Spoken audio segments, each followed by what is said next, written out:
Hey guys, it's me. Today, it's not a rant, it's more of a discussion. After a long Overwatch session the other day, being yesterday, it inspired me to make this video, as I'm sure most of you people are in the same position as me. Now, if you're in a rank that is mainly populated, sorry, let me rephrase that. If you're in a rank with a high population, this probably doesn't affect you as much. But if you're in either sort of diamond and above, you may sort of relate to me, and I'm sure this might happen occasionally in lower ranks as well. It may seem like you have absolute vegetables on your team and the other team are complete gods, and there's some times where you have an amazing team with great synergy and you're up against actual fish. So the game I'm going to use in the background is going to be the perfect example for this, because my team was so much better than the other team we played against, and there was genuinely nothing that they could do. It's just that it was an unfair match and it was just unlucky. Can I just say, I don't actually play Sojourn whatsoever. I just locked her in because I didn't want to play Hanzo this time, and it's 5v5, she's fucking broken, so I thought, let it go, let's run it. Now, my 5v5 rank is kind of buns, but I usually sit between sort of Masters 4, Masters 2 on all roles, so it's not that I'm a fantastic player by any means, but I'm not that bad either. To be honest with you, I could have done nothing this game and we would have won anyway. I didn't really play that great, it was just that the Overwatch gods decided to be nice to me. Now, the whole purpose of this video is to talk about your outcome on matches in general. What I mean by in general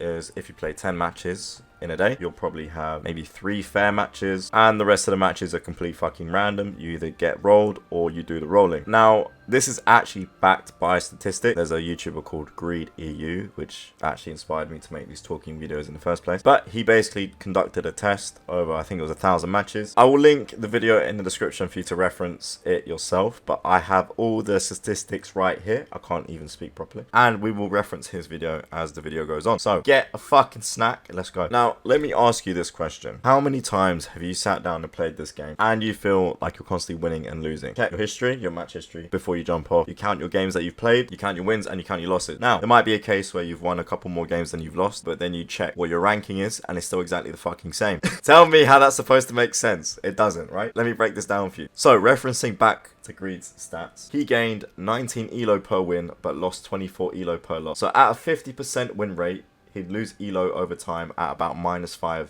per game. For him to break even, he would need to win at a rate of 56%. Now, the reason why people say this game is a coin flip is because it literally is. The way the matchmaking is set up is if it takes too long for you to get put into a game, it will widen your MMR range. Not necessarily your SR range, which is what is displayed to you on your account, but your MMR is what actually matters, right? If you take your time to research this. Now, this is actually indirect, what I'm going to say, but now that I actually put it into perspective, if there is a game that has been instant queue, I find that to be a lot fairer than a game that I've been waiting 10 minutes for. But this is only a fact if I'm in a party. If I'm solo queue, this doesn't really affect the outcome of the match. In general, I've actually lost more SR, even though the win rate has been 50-50. Now, there might be days where you've won a lot of games and you've climbed a lot, but then later on in the week or the month, you might have a massive loss streak and you've basically lost everything that you've progressed in. Same goes for the other way as well. If you've lost a lot of games and you've dropped a lot, your time will come and eventually you'll climb back up again. I don't really think this is actually based on a weekly or a daily thing. I think this is probably a seasonal thing. Now, again, this only really applies to older accounts. If it's a new account, your skill level is reflected the most. If it is completely fresh, there is no data, your stats, your playstyle, whatever, will have the most impact on your general result. Again, I can agree with Greed here as well. My older accounts, they struggle a lot more to climb than one that's only had about 400 hours on it. One of my first accounts I ever made has over 2,000 hours, I think. Has a really hard time climbing out of low masters, but then again, I can happily sit high masters, low GM lobbies, and not have a problem. So this isn't really a reference to my individual skill, but this has become a more prominent problem, especially in Overwatch 2. There's also been times where I've been queuing with the same pocket of people in the same day. For example, this is very, very prominent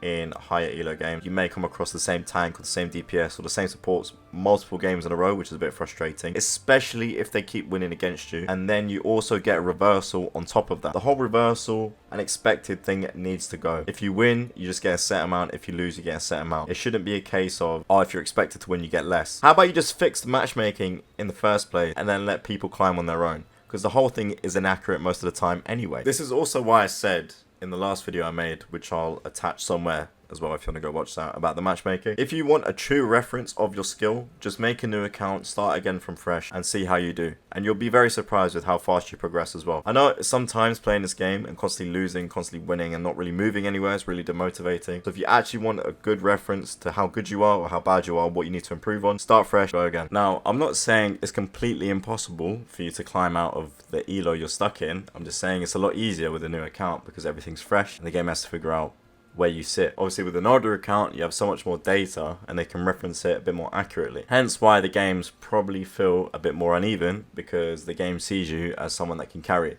or someone that can have a bigger impact on the game as to someone that has less time, because they haven't really got as much data and they don't really know what to do. Now this is definitely a bigger problem sort of masters onwards. I'm saying high masters onwards because obviously you can match low master and high diamond together, and obviously the gap isn't that big. And in all fairness, the majority of this video is mainly aimed towards people in high diamond and above. I don't really think people in the lower ranks have this much of a problem, unless obviously they come into a pass with a smurf, and even so it's only going to be for 1 or 2 games anyway, and then they go back to their original experience. I'm just voicing my frustration with the game's AI. I don't really feel it's fair that just because the person played this many years, we should be given the burden to try and coach the team, because there is a massive difference between a new high rank player in comparison to an older rank player. The mindset is completely different. The most clear and obvious difference is that an older, higher rank player will definitely be more vocal. People nowadays don't really speak as much, and I get it's part of the chat system because it's very easy to get banned nowadays, so I really don't blame people for not wanting to talk anyway. But you can tell, you know, the minute you have a conversation with someone that is in the same rank as you, especially low GM, they'll be like, oh yeah, you know, I used to play back in 2016, 2018. In comparison to now, you know, you get a lot of people that type. Of course, there's nothing wrong with that, but you know, some communication is better than no communication. But at the same time, I really do wish it was different. Now, you might be this far into the video and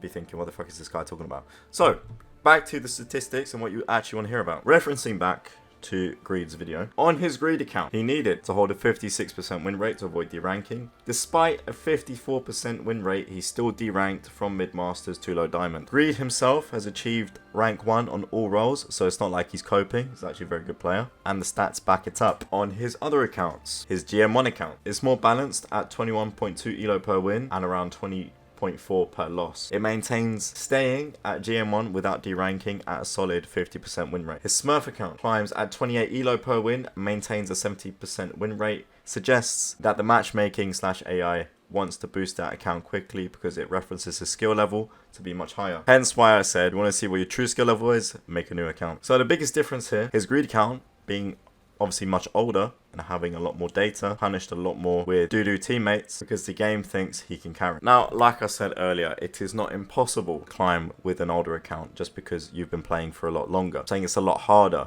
simply because the game works against you. It wants you to work harder to achieve the same elo as someone else. That's new. And it's not me coping, it's literally facts. I have the same experience. I'm sure people watching this will have the same experience. And overall, it's just fucking stupid. This past week, I've been playing on my main account with 2,000 hours. Obviously with my duo or sometimes in a trio. And we have won a lot of games and I've climbed back to where I should be. I say climb back, but I didn't really lose anything. I just kind of queued with them and then obviously got to the rank where I should be. But I'm saying it's only really logical to do that on my old account if I'm in a party. If I go my second and I go solo, I can do it no problem. Which really doesn't make any sense to me whatsoever. The game really does force you to put together a party to obviously negate the amount of idiots you get on your team. It definitely does feel as if you are new, the game does put you with experienced players just to kind of negate a bad matchmaking experience per se, but obviously don't quote me on that. I'm just kind of giving my input. I would love to hear your guys' takes. I did make another matchmaking video kind of explaining it a bit more in depth and how you can get better games, so if you want to go watch that, I will attach it somewhere. Do leave a comment. I read every single comment. I reply to every comment as well. And yeah, join the Discord, it's in the description. I shall be looking forward to seeing you there. As always, much love, take care, see you in the next one. Fuck knows when that is, whenever I get another idea, I guess. Peace and love. Ciao ciao.